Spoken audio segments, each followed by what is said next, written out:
మహిమను విడచి భువి పైకి దిగి వచ్చి కరుణతో నన్ను పిలచి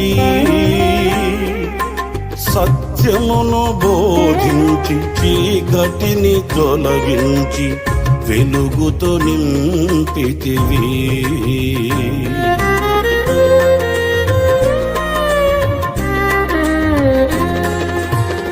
మహిమను విడచి భువి పైకి దిగి వచ్చి కరుణతో నన్ను పిలచి సత్యమును బోధించి చీకటిని తొలగించి వెలుగుతో నింపితివి. సదయుడవై నా పాదములు తొట్టిల్లనివ్వగా స్థిరపరచి నీ కృపలో నడిపించువాడవు.